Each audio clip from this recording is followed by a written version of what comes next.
Boa tarde, amigos. Eu, Antônio Machado, corretor de imóveis, pré-candidato a vereador, conjuntamente com meu amigo aí, também pré-candidato a vereador em Taboão da Serra, Maurício Lourenço. Boa tarde, irmão. Boa tarde, companheiro Machado. Bacana. Maurício, vamos começar aí, bater um papo. A semana começando, tem muito assunto para a gente conversar. Não, nunca dá tempo da gente falar sobre todos os temas que a gente gostaria, né?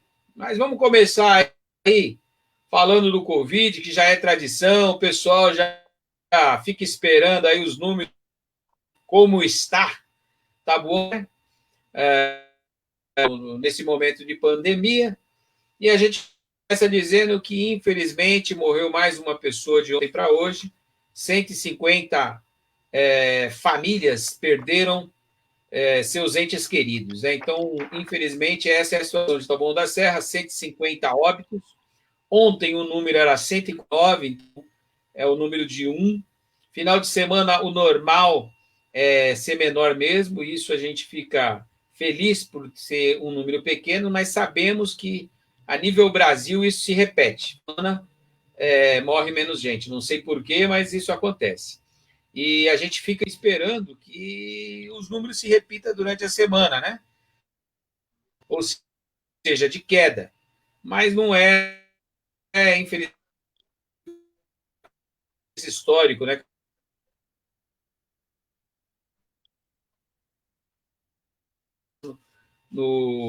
Nessa pandemia, né? São mil,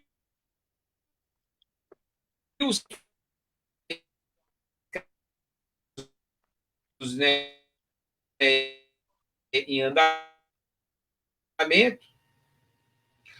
196 em andamentos, acompanha.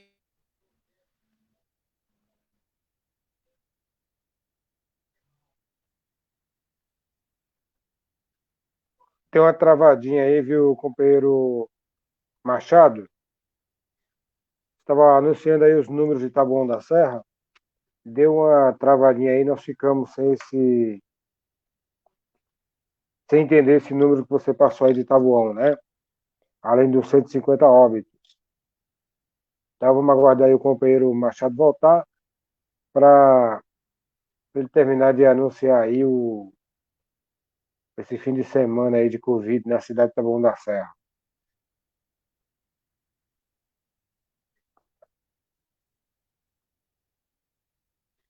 Como sempre ele faz, o companheiro Machado, no início da live, ele começa falando os números do fim de semana na cidade. Pode continuar aí, a gente não entendeu aí os números, né? Além dos 150 óbitos, que deu uma queda aí.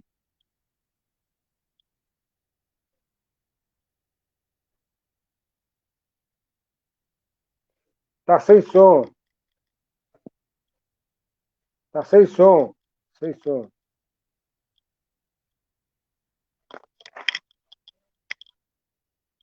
Agora está funcionando? Agora tá. Estava desligado o meu som aqui, agora está funcionando. Beleza.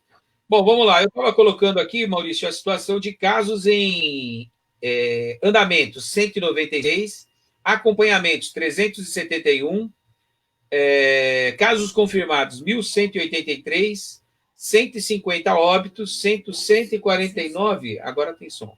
Agora 149 era ontem, hoje 150, então um falecimento de ontem para hoje, né?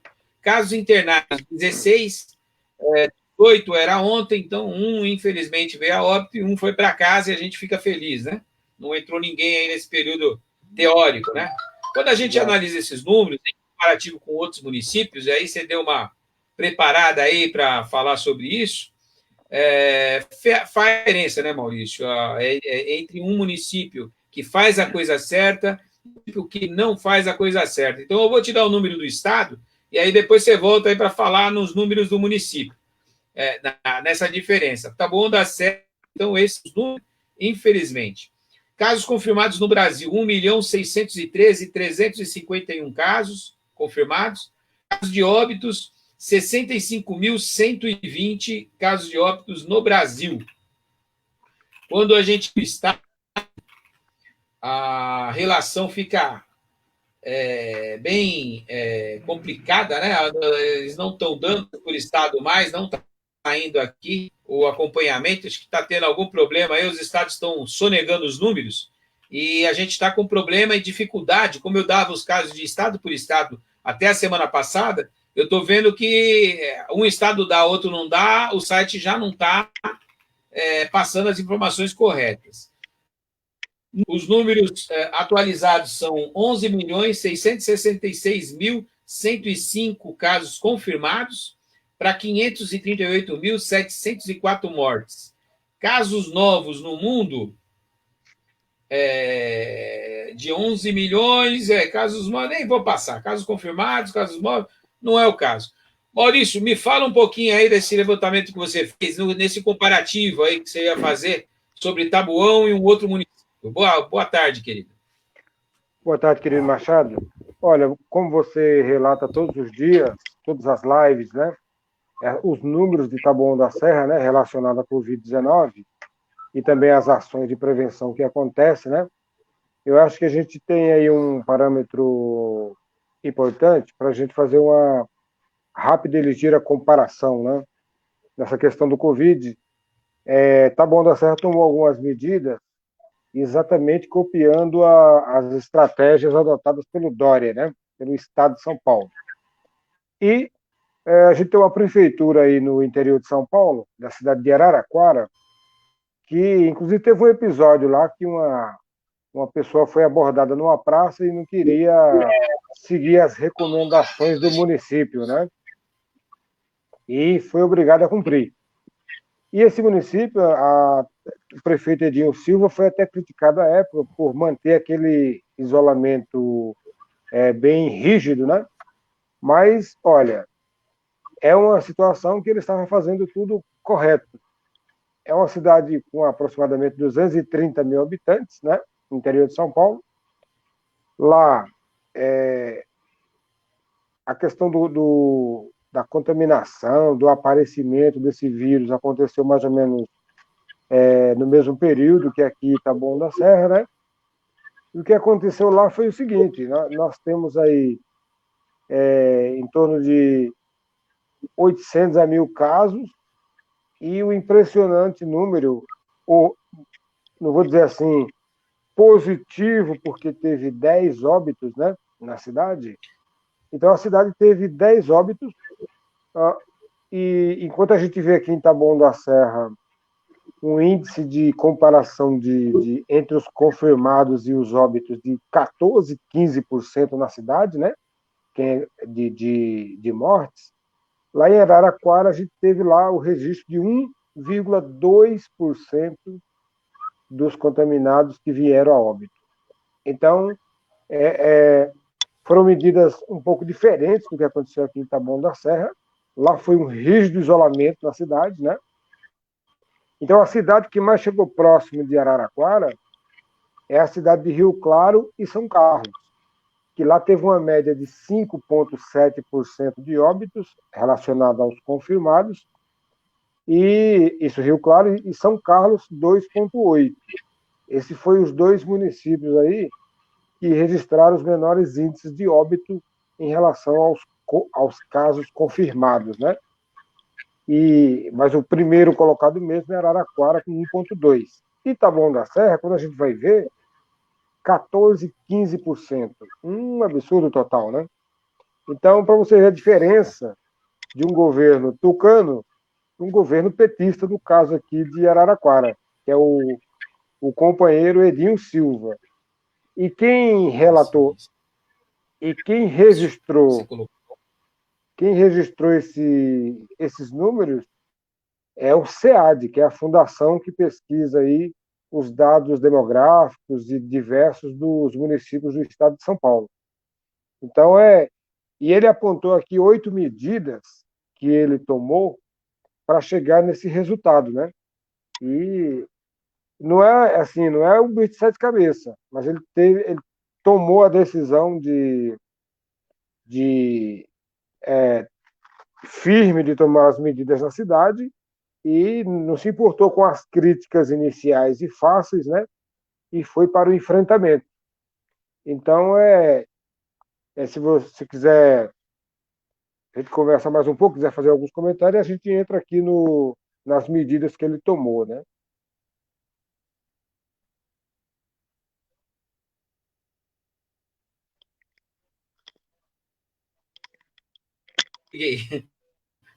Eu acho legal que você fale quais foram as medidas que ele tomou, porque, na realidade, as medidas tomadas aqui em Taboão da Serra, nós sabemos. Copiou São Paulo, seguiu a ordem do governador no máximo.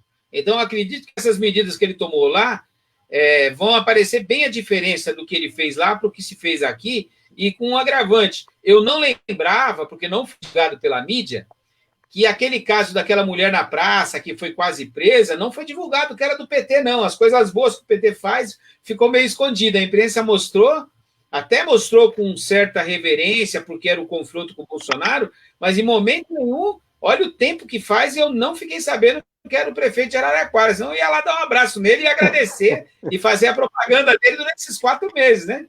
Você já sabia que era ele, não? Ou agora também? Na verdade, eu soube depois que era da cidade de Araraquara, né? Aquele caso. Aí, mas era. Aí, passa os números aí pra gente. Então, Sem querido, problema, olha, o tempo que você precisar. considerações que assim, ele relatou que o prefeito de Araraquara, o Edinho Silva, ele relatou que no início de março ele já montou um comitê de contenção da doença. No início de março, não foi no dia 23 de março, foi no início do mês.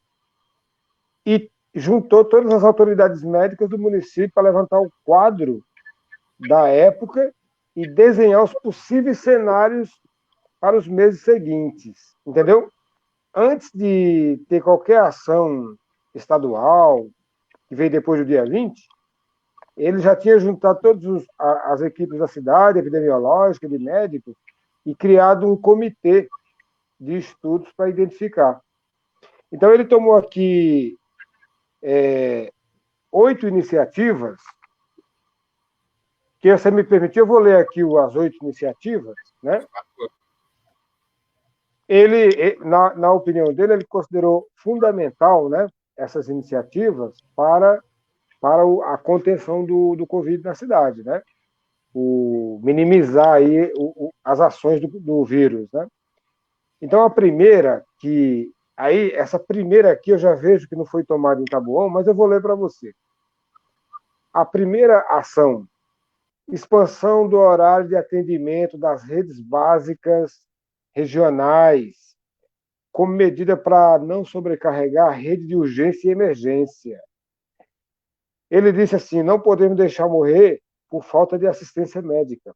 Então, o que ele fez? Ele expandiu o horário das redes de UBS, o que não aconteceu aqui. Aqui teve mutirão depois, mas não foi uma extensão do trabalho, né? Criou um serviço de telemedicina em que as pessoas eram atendidas por um 0800, impedindo que qualquer sintoma leve as pessoas para a rede hospitalar municipal, sobrecarregando o sistema. Você ligava no 0800 e o médico já te dava um diagnóstico lá se você precisava ir no médico, no hospital ou não. Isso lá no começo, né? Criou várias equipes de bloqueio que identificava em que, ao identificar um paciente diagnosticado, uma equipe vai a campo para criar um ambiente de isolamento daquele paciente e pessoas que estiverem em contato com ele. Então, assim que era identificado um caso, eles já iam lá na casa da família e isolava esse paciente e também os familiares próximos, né? Essa é a terceira medida. A quarta medida, ele transformou uma UPA, as UPAs da cidade, em centro de referência do coronavírus. Taboão da Serra veio transformar a UPA Akira em centro de referência quase 40 dias depois de ter criado aquele hospital de campanha, né? Então, ele criou o hospital de campanha, Sim. que ele desalojou lá o centro de fisioterapia, botou lá nos zoonoses, praticamente, e aí ele montou lá o hospital de campanha. Depois, quase 40 dias depois, é que Tabuão veio colocar o UPA como referência. Então demorou bastante. Parceria com a Faculdade de Farmácia da Unesp, um laboratório de referência no estado todo, passando a fazer exames em todos os sintomáticos. Enquanto ele estava no Instituto Adolfo Lutz, o exame levava 15 dias para ter o resultado. Com o convênio que ele fez com a Unesp, Universidade Estadual, ele reduziu o prazo para 12 horas para ter os resultados. Entendeu? Aí ele diz assim, essa agilidade e tempo que conquistamos foram fundamentais para lidar com uma doença como o Covid-19. Então ele reduziu de 15 dias o resultado de exame para 12 horas, porque ele deixou o convênio com a Adolfo Lutz e fez o convênio direto com a Unesp. Então ele facilitou o diagnóstico, né, dos casos. E ele criou também um inquérito epidemiológico em que é feito mapeamento por onde a doença passou pela cidade, entendeu? Com testes em pessoas de grupo de risco, por comorbidades, bairros carentes e profissionais mais expostos à contaminação. Esse foi outra atitude também que ele tomou. Ele criou um grupo como se fosse um inquérito de investigação, né, por onde é que passou a doença. Então ele mapeou onde é que a doença circulou na cidade. Então ele conseguiu identificar mais rapidamente aquelas pessoas que estavam contaminadas, né? E aí ele construiu também o hospital de campanha, com 51 leitos, 30 de enfermaria e 21 com leitos de UTI em 5 semanas, né? E a criação de um comitê de solidariedade para que se pudesse ter um programa de segurança alimentar, fortalecendo o ambiente de solidariedade na cidade. Então, essas 8 medidas não são bicho de 7 cabeças, mas ele tomou a decisão de fazer um rígido isolamento social na cidade, né? Tanto que repercutiu aquela ação lá, mas ao mesmo tempo ele trabalhou para identificar o mais rápido possível o caminho do Covid na cidade e conseguiu praticamente identificar todas as pessoas e colocar em alguma forma de isolamento e tratamento. Então teve, como é registrado aqui, 810 casos, né, confirmados. Tá bom, teve 1.183 aqui, né? 1.183, 150 mortos. Araraquara, lá no relato que ele fez, 810 e 10 óbitos. Então, veja a diferença. Pode ser que do dia que ele falou até agora, pode ter acontecido mais tanto caso confirmado, como também casos de óbito. Mas a diferença é muito grande comparado com a nossa cidade, né? Então, eu acho que quando a gente conversa aqui, e a gente diz assim que está faltando fazer coisas, estava mesmo. E a prova está nessa pequena comparação aqui de municípios próximos, né? E parecido tanto na população como no orçamento também. Essa é uma comparação inicial aqui para a gente comentar. Não, bacana, Maurício. E isso vem de encontro, Maurício, tudo que você falou, uma resposta aos bolsomínios que dizem que o presidente Bolsonaro não poderia fazer nada porque o TSE proibiu. Esta é uma pequena mentira, repetida muitas vezes, que jamais vai se tornar realidade. Porque, na realidade, o presidente poderia ter baixado todas essas normas simplesmente para todos os municípios do Brasil e bancar a checagem, né? No caso, fazer os exames em quem tinha, e essa antecipação, porque na realidade o SUS é nacional. Então, tudo que o Edinho fez aí é a prefeitura que administra as unidades básicas de saúde e a UPA, e só que a normativa não veio de Brasília. O primeiro-ministro lá, o Temporão, ele não fez esse tipo de normativa para o Brasil inteiro, porque o Bolsonaro não queria, né? O fechamento. Então, eu vejo a crítica, às vezes as pessoas ficam comparando, não, mas o que ele podia fazer? Tá aí o que ele podia fazer. Ele podia descer a norma, acatasse quem quisesse, mas essa norma tinha que vir lá de cima, de uma equipe que a gente quer acreditar que de uma cidade como Araraquara é uma equipe menos qualificada, é uma equipe do governo do estado de São Paulo, que está pegando as melhores cabeças, os melhores hospitais, tanto do estado quanto da iniciativa privada, para sentar e dar uma forma. E no Brasil, ele vai pegar os melhores especialistas do Brasil. Então, essa normativa, com os melhores, né, de cada área, teria que ter vindo lá de cima. Eles falam que o Bolsonaro foi proibido pelo TSE, os políticos deles, ele mesmo, e os bolsomínios aqui na base passam a dar essa resposta simplista de que não tinham que se fazer diferente, até criticando, eles chamam o Dória de comunista por não ter feito nada.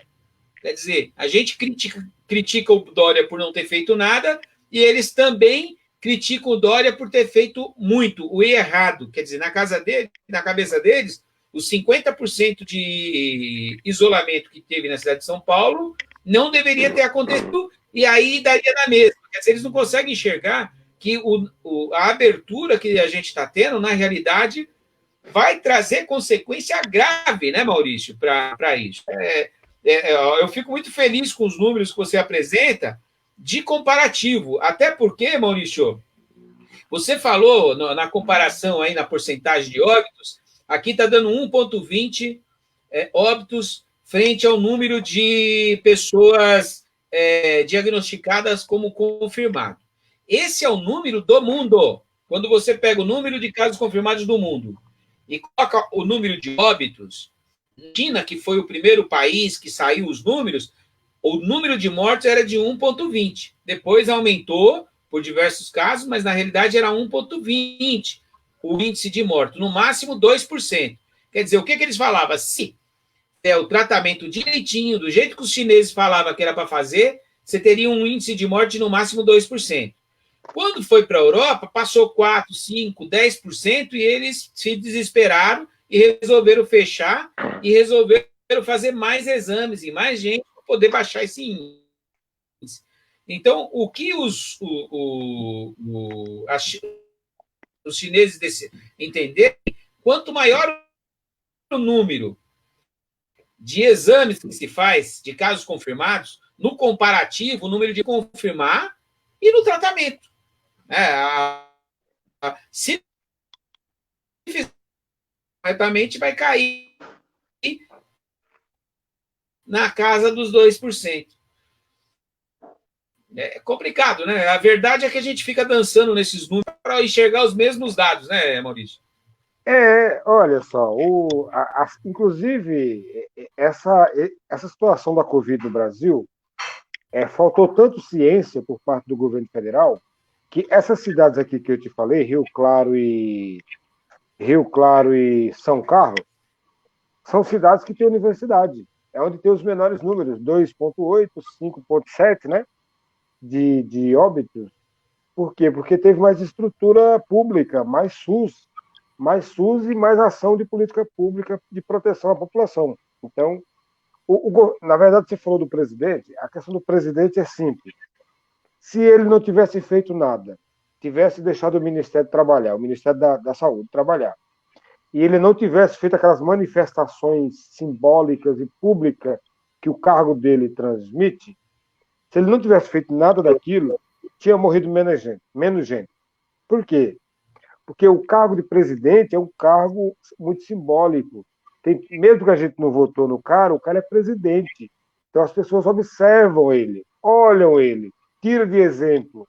Então, se ele dá o mau exemplo, ele acabou, na verdade, dividindo a sociedade nessa questão da proteção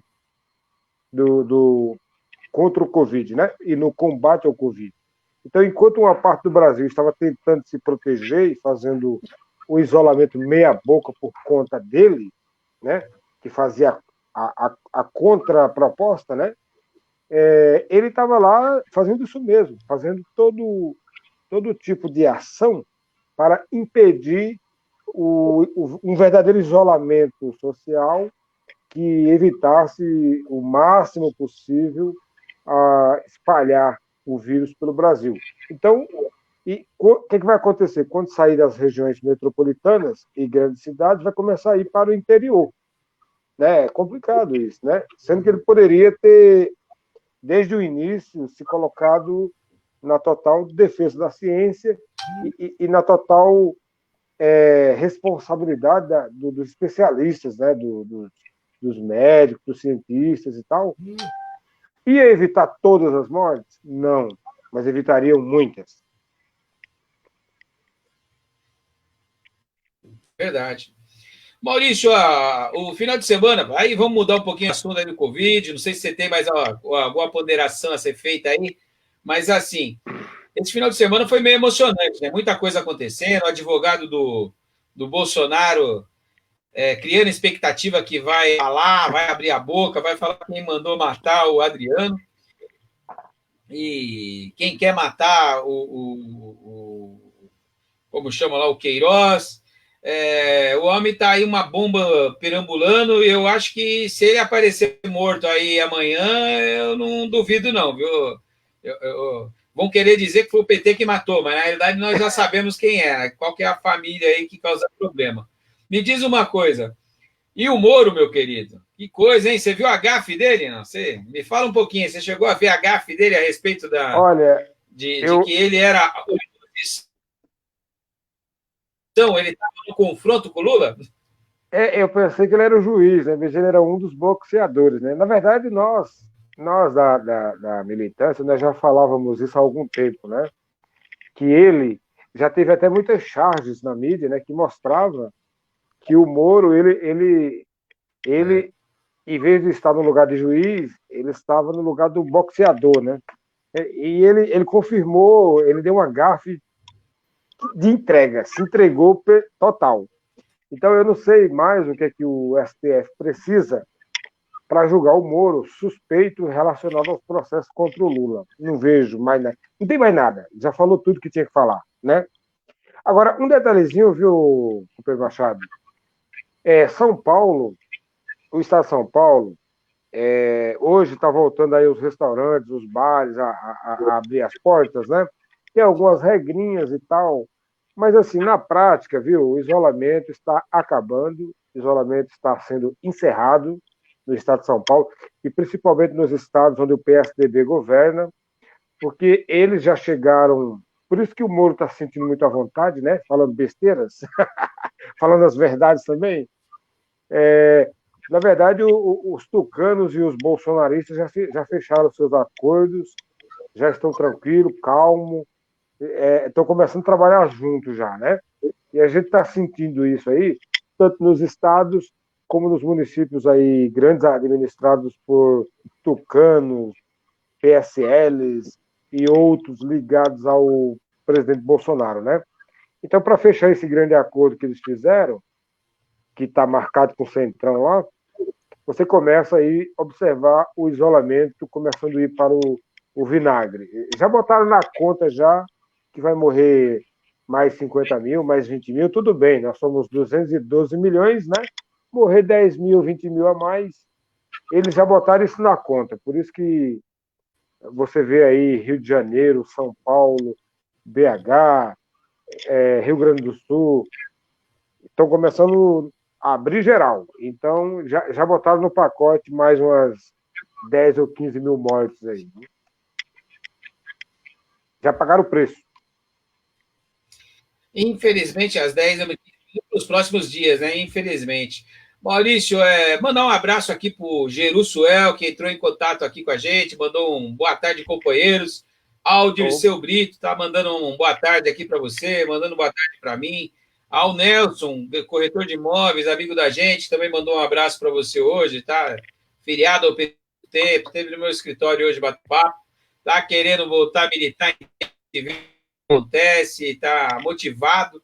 Então vamos prometi para ele que nas próximas reuniões ele vai estar com a gente aqui no bate-papo. E um abraço a todos os amigos, né, que sempre estão nos que realmente tem contato com esse nosso bate-papo. E também para o pessoal ir no YouTube lá e dar um link e se inscrever lá no canal do Machado Taboão. Antônio Machado, PT Taboão. E dá uma clicada lá, ajuda a gente. Independente disso, tendo dinheiro ou não, caça um dinheirinho aí, ajuda na Rede Nacional de Biblioteca para as pessoas carentes aí que estão precisando. Clica no link lá do Machado Taboão no site e faz uma a quem está precisando. Sempre está sobrando cinquinho aí, ajuda nós lá. E dizer para você, Maurício, que tá difícil, né? O Bolsonaro agora realmente já entregou o governo para o Mourão é que comanda. O Mourão já deixou claro que vai fazer a aliança com o Centrão para desespero dos bolsomínios, né? Os bolsomínios, eles todos acham que o Centrão não presta. Votaram no Bolsonaro, que era do Centrão, do Maluf, que participou até do governo do PT, né? Se o Maluf era do governo do PT, participou como Centrão do governo do PT. E se o Bolsonaro estava lá no Centrão governando com o PT, é um nó no cérebro deles entender que eles votaram num cara de lá. Eles achavam que era uma novidade. Agora eles estão descobrindo que o Bolsonaro era do Centrão, aqueles políticos que eles xingaram a vida inteira. Então eles votaram num cara que eles xingaram a vida inteira e que eles não querem que o cara faça aliança com o Centrão. Só que o Mourão, que é um pouquinho mais inteligente que o nosso querido presidente, já declarou que vai fazer o acordo com o Centrão, sim, porque ele precisa governar. Fala para mim aí, Maurício, dá para compreender uma coisa dessa? É legal ver o nó no cérebro deles, né? Eles vão ter que se deparar aí com a realpolitik, né? Porque, veja bem, companheiro Machado, o presidente Lula governou de 2003 a 2010 com apenas 20% da Câmara Federal e do Senado. Então, ele tinha 20% dos parlamentares para governar o Brasil. Então, ele precisou, porque como a sociedade não tinha, a sociedade não dava essa importância aos deputados federais, como deve ter, o deputado federal deve ser bem observado na hora de votar, né? Então, o pessoal elegeu o presidente Lula, mas não elegeu a maioria de parlamentares para sustentar o seu governo. Então, ele teve que ir lá conversar com essas figuras do Centrão que foram eleitos pelo povo, né? O presidente Lula teve que subir em palanque até de Fernando Collor. Por quê? Porque não era o Collor, era o senador eleito pelo povo de Alagoas, né? Então, o Renan Calheiros teve que ir lá subir no palanque. Por quê? Porque o cara foi eleito senador por Alagoas. E o Lula sempre garantiu que ia governar dentro da Constituição, dentro da institucionalidade e consultando o Congresso. E para fazer isso ele teve que propor essa turma, né? O Bolsonaro achou que ia governar sozinho, mas mesmo ele tendo a maioria simpática a ele, porque a maioria do Congresso hoje é de direita, né? Mas mesmo assim o presidente tem que pagar o preço lá para o Centrão, senão ele fica sem base, tanto para aprovar alguma coisa, como para sustentar o próprio governo, né? Que o governo é todo atrapalhado, cheio de confusão, crime organizado, uma confusão danada. Não tem um governo que não tem ministro da Educação, um governo que está 2 meses sem ministro da Saúde. Inacreditável que esse governo se sustenta. A gente fica até surpreso, né?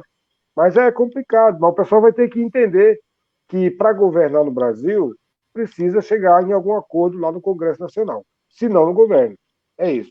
Quero aproveitar, viu, Machado, para te parabenizar pela excelente live que você fez na série PT na sua casa, com os pré-candidatos. Você fez um bate-papo muito legal com o nosso companheiro professor Oderlan, nosso pré-candidato a prefeito, mediado lá pelo companheiro Marcelo Mendes.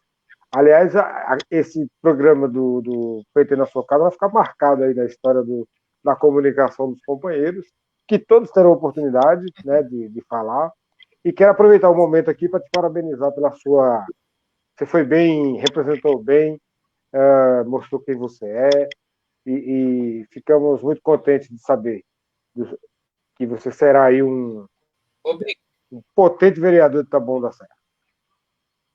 Opa, obrigado pelas palavras, Maurício. Você está sendo muito gentil, como foi gentil tanto o Oderlan quanto o Marcelo com a minha pessoa. Você sabe que foi um susto quando você me falou, hoje é você, você vai ter que segurar, e não adianta você falar que tem vergonha ou que não se preparou, não, que você está preparado. Eu falei, meu Deus do céu, eu não vou falar que não vou, porque assim eu fico aqui motivando todo mundo que não tem nada, que não tem problema. Quando você me deu a missão, eu falei, 5 horas da tarde, sair de uma live, já entrar na outra, minha vida tá ruim, como diz o outro, né?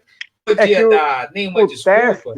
O teste eu fiquei fazendo a live.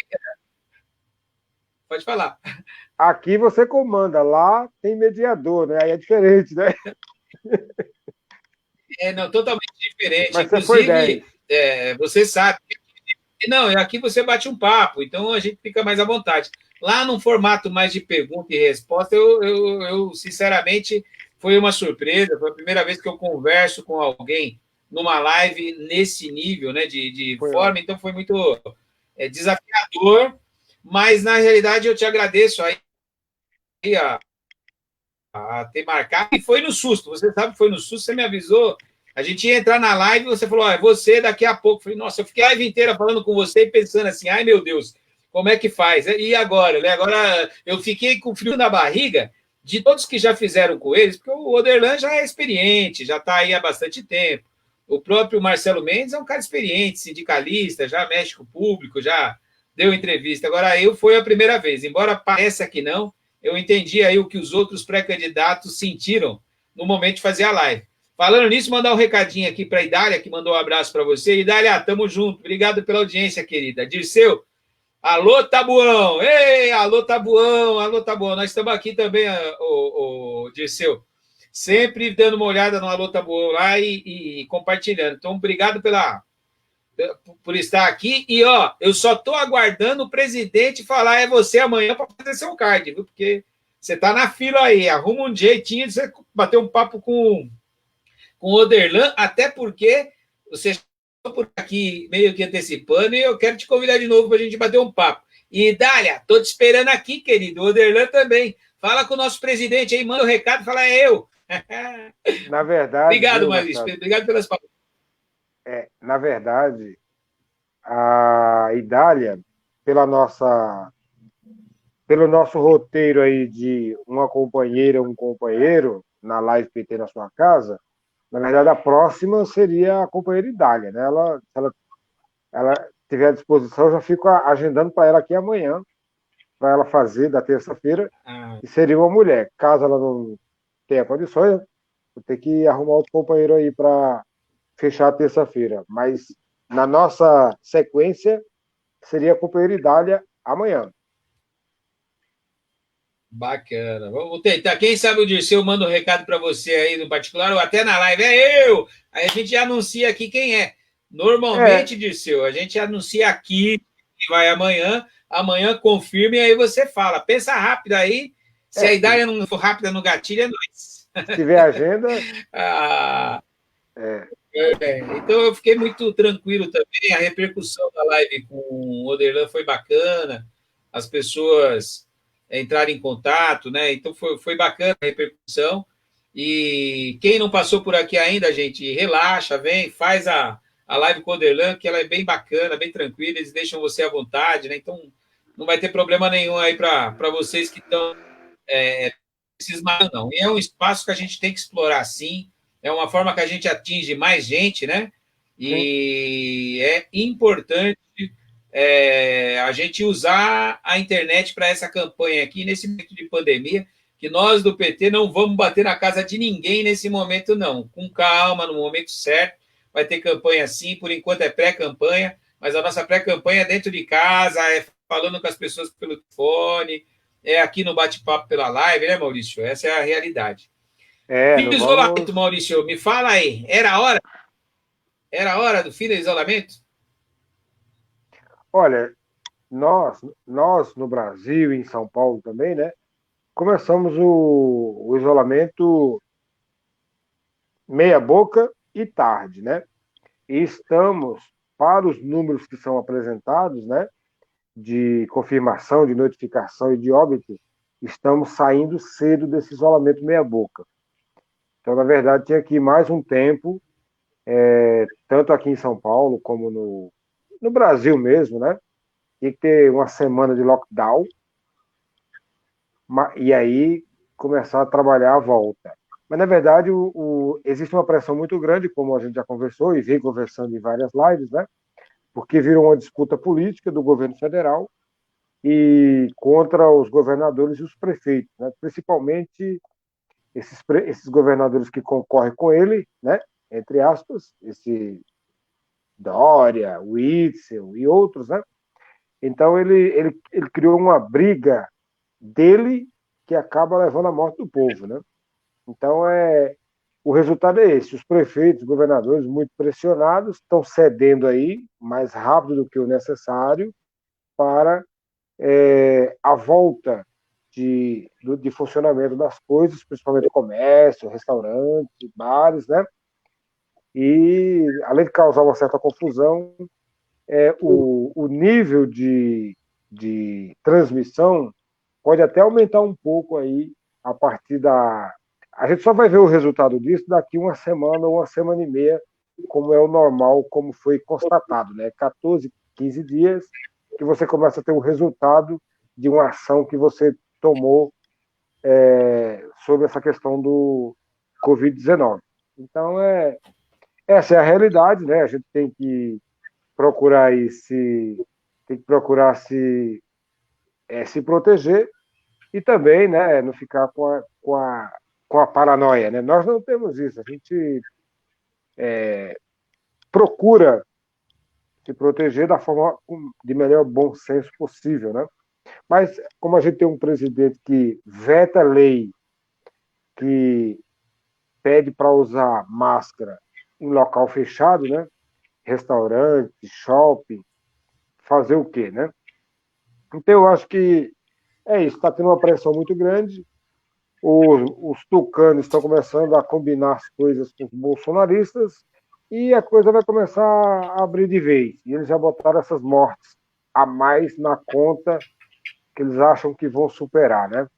Então, cada um tem que se cuidar e tomar suas providências aí e tomar cuidado. É isso. Oferecer um cafezinho da tarde a todos os nossos amigos, ó, seja servido aí, Ótimo.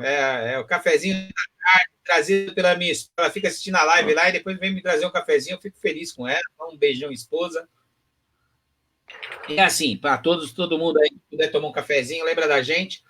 O Dirceu Brito mandou um recado aqui pelo site que é para você agendar dele.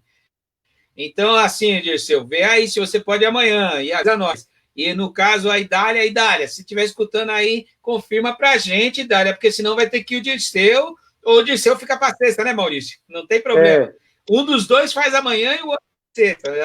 Me ajuda aí, Idália. Entre em Vamos ficar contato no com o aguardo. Maurício e já confirma que é pra gente ir pagando amanhã. Se colocar no ar aqui, porque é corajoso. O Dirceu já deu ok. Não sei se ele pode para amanhã. Se puder, coloca aí, Dirceu. Vamos tentar fechar essa live aqui já fazendo propaganda da sua amanhã, pô. Terça ou Não é sexta, não? terça ou sexta. Hoje, Ele já se prontificou, mas faltou confirmar para a gente, Maurício, se ele pode amanhã e se ele pode na sexta, né? Porque, como você colocou, que a prioridade seria de uma mulher, a Idália está com a palavra de falar, eu posso, para amanhã. Aí morreu. Se ela não puder, já fechamos o seu aí no ar. Quem sabe, sim, antes de acabar essa live, eles nos. O Dirceu, né? Já colocar aqui, será sexta. Sexta. Então está confirmado o Dirceu para sexta. Sexta-feira. Ele passou o problema para você. Agora o problema voltou para você. Você tem que confirmar com a Idália ou outra mulher qualquer aí que possa nos ajudar. Vamos lá. Vou até colocar aqui, ó. Eu já está comentado na sexta. Ele já vai colocar Sexta-feira. Grava aí. na propaganda dele, vou lá avisar os amigos que sexta-feira tem de Seu Brito com a gente, pré-candidato a vereador, batendo um papo com o Oderlan. Pode começar a E já anunciar já, no quem Alô. sabe aí. Pode fazer isso aí.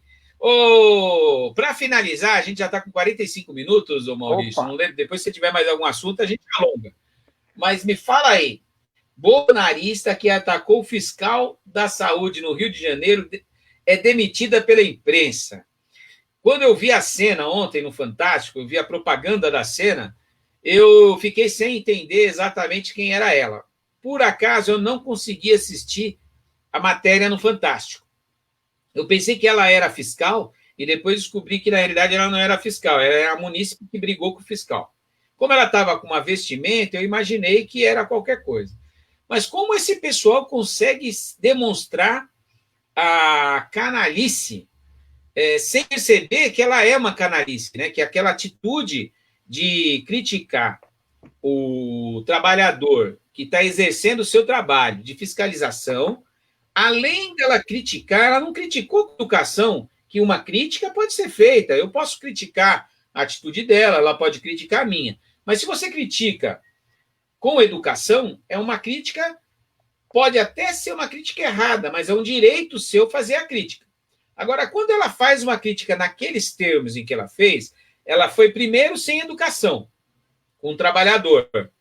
Só que além dela ser sem educação com o trabalhador, ela partiu para o lado pessoal e pensou que ela estaria ofendendo o servidor, no caso,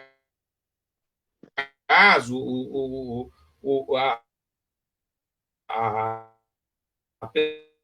pessoa fazendo o trabalho dela, ao se auto-intitular engenheira civil, muito melhor do que a posição dela, querendo dizer que ele era um que ganha pouco e que não poderia estar tomando aquela atitude porque ela tem um nível social maior. Ou seja, na insignificância, né? Eles se esbaldam, eles têm orgulho de ser o que são, né? É meio estranho, né, Maurício, a gente ver uma pessoa assim, e visão, vendo que estava filmando e não tem vergonha, né? Repetitiva essa cena, né? Machado, olha, essas pessoas são as típicas pessoas bolsonaristas, são as típicas pessoas que dão carteirada, são esse é o típico bolsonarista que se acha melhor do que o outro. Na verdade, ele não quer, é aquele pessoal que é contra, abre aspas, pobre no aeroporto, é contra empregado doméstico ter direito social, direito trabalhista, é esse pessoal mesmo. Então, ela é uma engenheira civil, se acha que não é trabalhadora também, vai ver que é agora, porque ela foi demitida pela empresa, que a empresa não quis associar aquela atitude dela à imagem da empresa, então ela foi demitida, entendeu? Mas é um típico casal bolsonarista que tem todos aqueles preconceitos e ideias que o próprio Bolsonaro expressa. Eles só tinham vergonha de expressar. Agora, como eles têm o representante Bolsonaro, eles agora conseguem expressar sem passar vergonha, mas estão voltando a passar vergonha. E aquela atitude com o fiscal, a questão não é. Ela compara pelo valor material, pelo valor de salário, e não é aí que se compara, né? É na questão profissional, na ética, a questão republicana é cada um cumprir o seu papel. O fiscal estava cumprindo o papel, não importa se ela é a prefeita da cidade, uma vereadora ou uma engenheira, ou um delegado ou um juiz. Ela, naquele momento, era uma cidadã, que ela não se acha cidadã só porque é engenheira, ela não se acha cidadã, mas ela estava no local impróprio por conta do isolamento social, e teve a abertura dos bares, causou a primeira confusão aí, como você viu, né?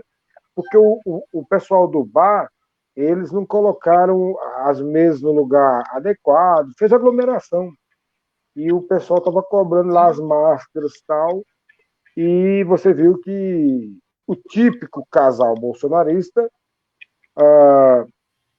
essa mulher e mais o maridinho dela lá, eles ficaram fazendo todo um debate que nada tem a ver com o que realmente estava sendo proposto lá, que era a prevenção, os cuidados, a fiscalização.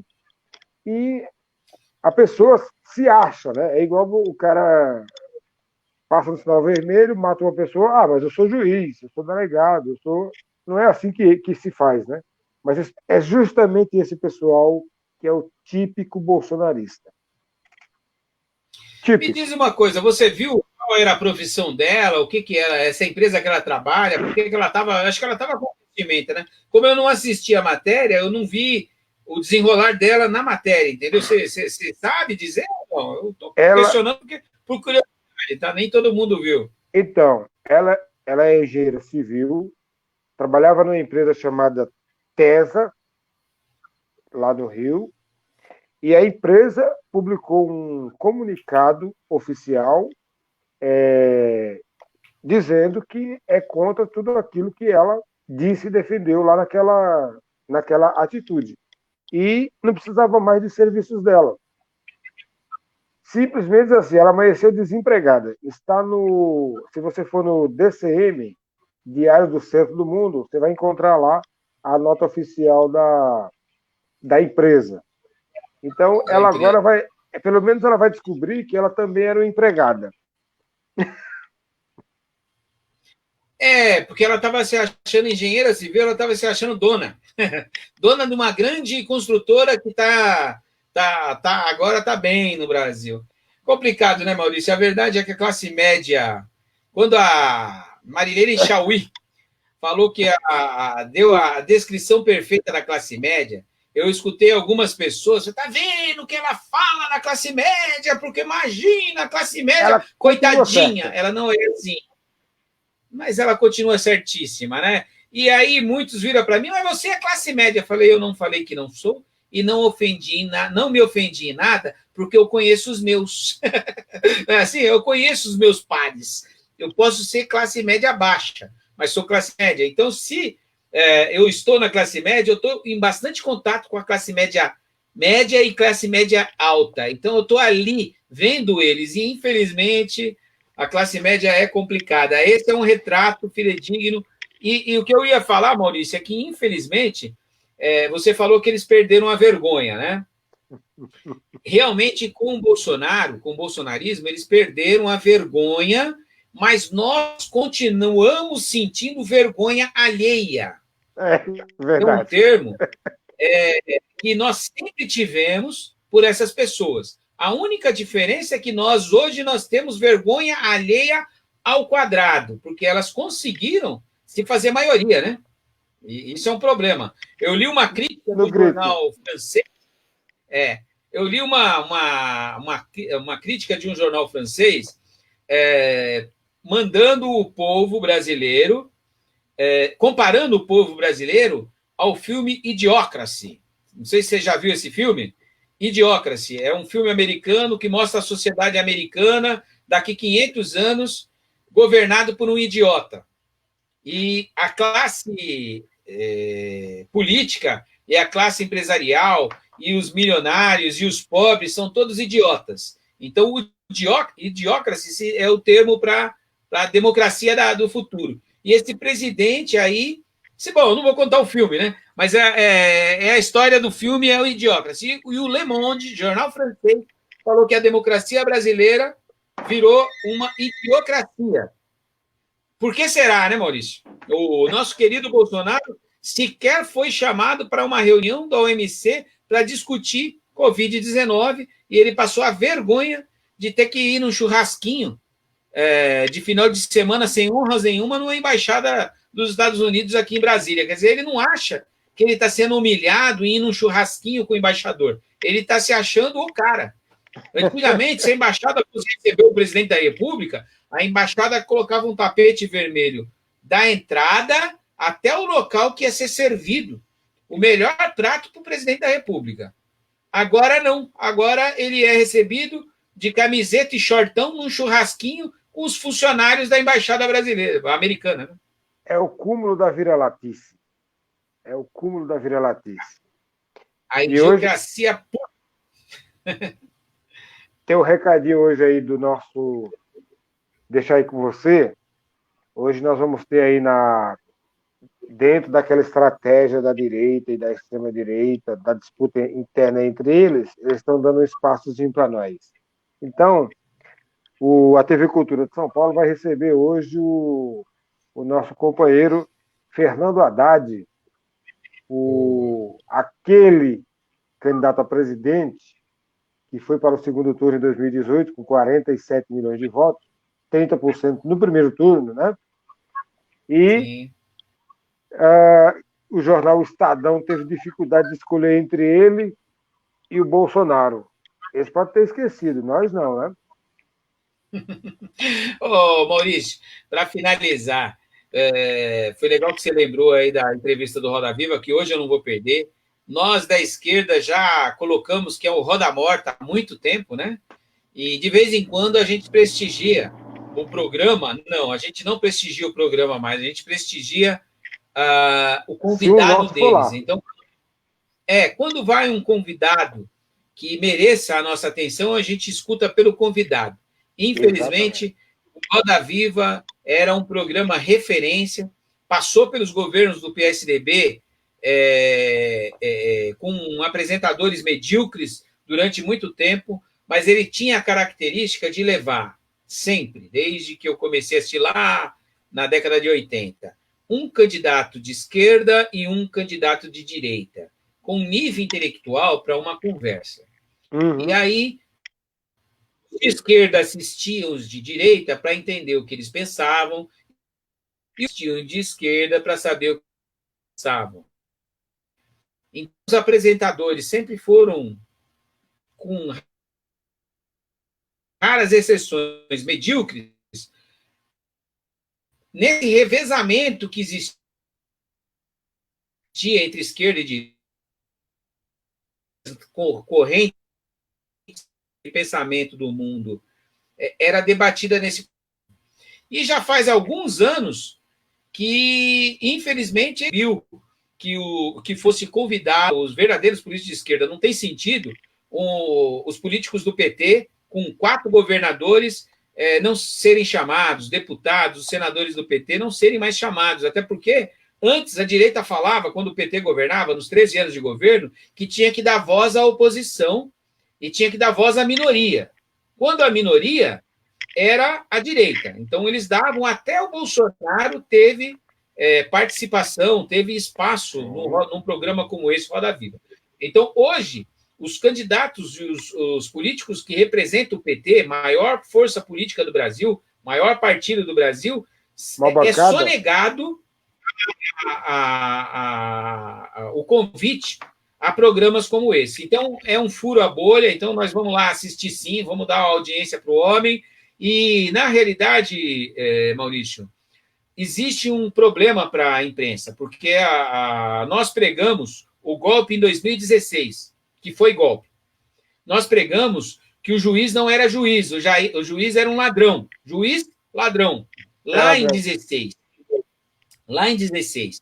E em 16, a gente colocou que a eleição do Haddad em São Paulo, ele marcou o julgamento do mensalão, o julgamento do Dirceu, ele fez um julgamento conforme o relógio eleitoral. Essa crítica nós fizemos lá em 2016. Hoje, a imprensa está tendo que admitir que a esquerda existe, ela está tendo que admitir, a Bandeirantes, o Lula furou a bolha da direita, que ninguém queria escutar o Lula. O Lula não tem sentido o Lula não ser escutado num programa como esse, do Roda Viva.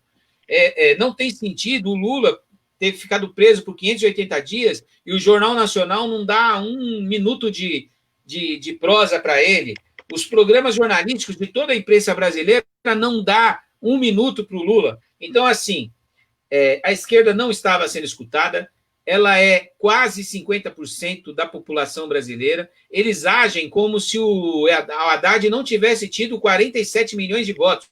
47 milhões de votos representa 45% do povo brasileiro votou em Haddad. Então, eles agem como se eles ganharam a eleição e 45% dos eleitores não existisse. Eles agem como, não existe. Nós ganhamos, então esquece a oposição. Isto é um erro que a imprensa está pagando está pagando caro por ter feito, está pagando financeiramente, moralmente. Para eles, está difícil deles terem que engolir. Mas essa entrevista do Haddad hoje, nós estamos juntos, essa abertura que a Band News deu para o Lula, numa linda entrevista, não sei se você assistiu, se não assistiu, assista. Quem não assistiu, por favor, tem no meu Face lá compartilhado, tem no YouTube, no YouTube do Lula, assista a entrevista do Lula para a Band News. Primorosa. É lindo ver os jornalistas com cara de bunda, assim, Escuta, tendo que fazer a pergunta e triste. Zé Paulo de Andrade tendo que fazer pergunta para o Lula. Cara do Zé Paulo de Andrade para fazer as perguntas. Uma das coisas mais lindas que eu vi. Aquela jornalista que eu não quero lembrar nem o nome, não lembro, é Lopretti, não lembro qual é o nome dela, também com cara de bunda durante toda a entrevista. Foi uma das coisas mais lindas que eu vi na minha vida. Eu fiquei uma hora prazerosa para mim. E o jornalista, o homem lá, ele dava um sorrisinho feliz. O dono, aquilo mostrou que o dono é que mandou fazer a entrevista. Sim. E o Lula elogiou, agradeceu e esfregou na cara do Zé Paulo que o dono da Bandeirantes foi o único que falou a coisa certa no jornalismo brasileiro. Olha que coisa linda. O Zé Paulo tem que escutar. Teve uma hora que ele atravessou o Lula lá, o Lula esperou, foi educado, deixou ele falar. Quando ele falou, peraí que eu vou voltar na resposta, depois daquilo ele não atropelou mais. Então, assim, quem não assistiu, assista, foi maravilhoso. Quem acha que o Lula não deveria dar entrevista para a imprensa, perde, porque na realidade ele deve dar, até porque ele sai muito bem. Quando ele é provocado, ele dá em cima. Pode falar. Nunca temos medo do debate, né? E o Lula é imbatível. Não. O meu sorriso de felicidade ao final dessa live de hoje, Maurício, é em comemoração. Tanto a entrevista do Lula, dando essa tacada na Rádio Bandeirantes, TV Bandeirantes, Band News, né? E o furo para a TV aberta ainda não foi atingido. O Lula está desafiando o William Bonner a colocar uma entrevista ao vivo com ele lá, pode perguntar o que quiser que ele responde, mas ao vivo. Porque ele não aceita a entrevista gravada, não. Com a Globo, é só se for ao vivo, ele falou que pode ser qualquer jornalista, abre ao vivo aí. A Globo News pode chamar ele, colocar ele na roda lá e tacar pau, não tem problema não. Não tem sentido, não dá. Ele falou que ele vai, se for ao vivo, ele faz. Mas vamos finalizando essa live aqui, Maurício, já é 1h02, a gente sempre comenta que vai falar só por meia hora, já estamos aí com 1h02, um abração bem grande. Considerações finais aí, meu querido. Sexta-feira tem mais. Meu querido, muito obrigado. Acho que o bate-papo hoje foi legal. Alguns pontos interessantes relacionados à Covid, comparações de ações de cidades, Taboão, Araraquara. Acho que nós fomos melhor. Nós, no caso aí da administração petista, com a Tucana, nós somos melhor. E, assim, mais uma vez, lógico, hoje foi mais de 1 hora novamente, né? Tem que procurar ficar nos 30 minutos. Mas se tem tema para tratar, a gente trata, né? Então, agradecendo mais uma vez, parabenizando você, parabenizando pela sua aparição lá no PT na sua casa, na série, na sexta-feira, que foi ótima. E que a gente continue aí firme e forte, e teremos muitos assuntos a tratar e até projetos na frente.